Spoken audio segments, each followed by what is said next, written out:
Okay, so the next part of the story of how I really get interested in the things that relate to energy. Uh, we're flashing back to when I was 10 and a half years old. So my family moved still in the same city, so still in Padang, but from one uh, area to another area. And the new house, there's the my parents' swimming pool. Mm. So I could not swim at the time, so when I swim, I have that buoy, yeah. So to float, yeah. So I was swimming alone in the pool, and I almost drowned. But I think I did experience some sort of a near death experience like that. And at that moment, I believe I saw things that happens the previous life that my soul experienced.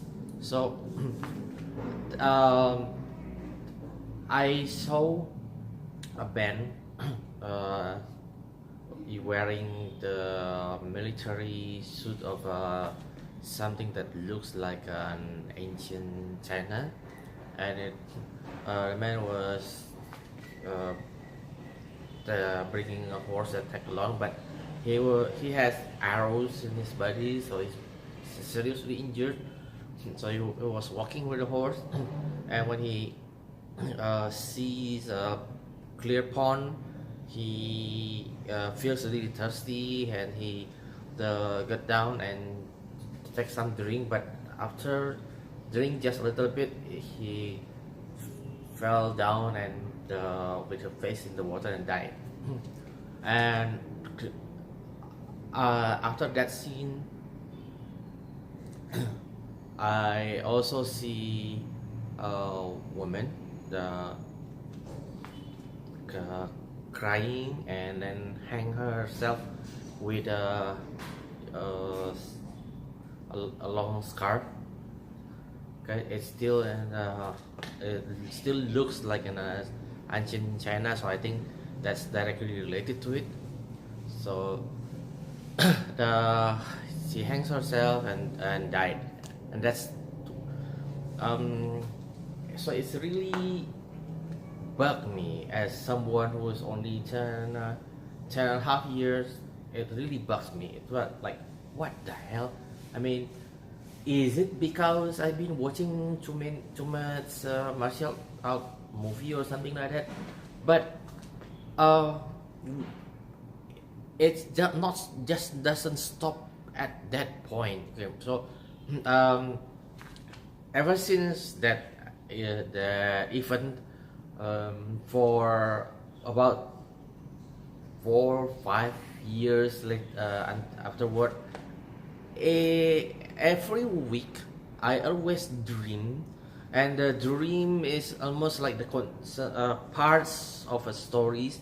So sometimes this part, sometimes this part, but in my memory is like it's starting to build a complete story. So it's like I'm having flashbacks one piece at a time. So that really bugs me. I wasn't able to talk to anyone at the time because I wasn't sure about what I was experiencing. I thought it could be hallucination. It could be just my imagination because I watched too much movies and everything. Um, and as far as I'm concerned at the time, movies are movies and they just fake, right? So they always just fake.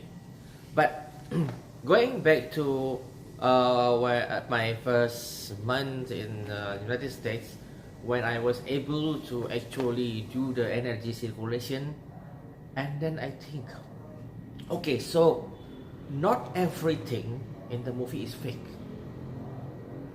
For example, the energy circulation does work and it helps me. So maybe, right, what I experience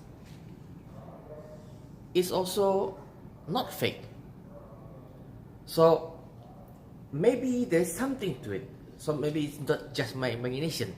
So then I started to go to libraries in the United States, and I read about stuff about the past lives, about reincarnation, but the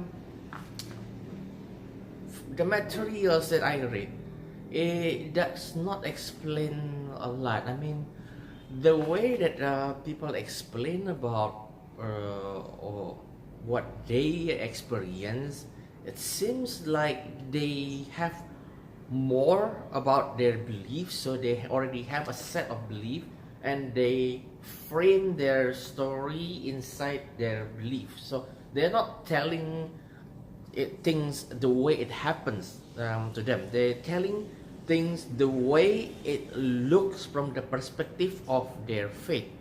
So it's not very helpful. So then I started to learn, if I can, for example, I learned Kabbalah, I learned Taoism and other things, just in order for me to be able to understand more and maybe get an insight of what I really experienced. Is that really something from the past, or is that someone else's memories who just happens to slip into my mind or something like that?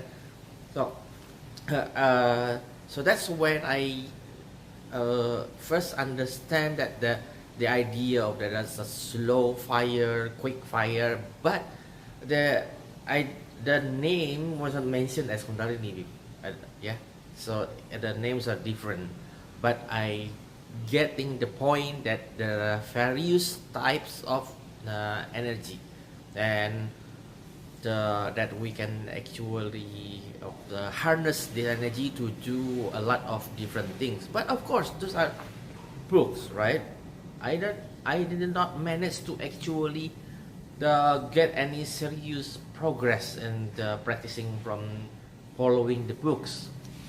Okay, so that's what happened in college, and so I did not really manage to get anything, but I do have more knowledge than previously. And then going onward to after well, I did not finish college. Okay, so my parents experienced financial difficulties.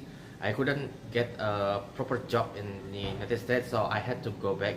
So I did not finish college. And so I go back to Indonesia. My parents already moved to Jakarta, so I stayed also in Jakarta. And after about let's see, I go back in Jakarta in 1993. So I met my ex-wife in 1994. I got married. Okay.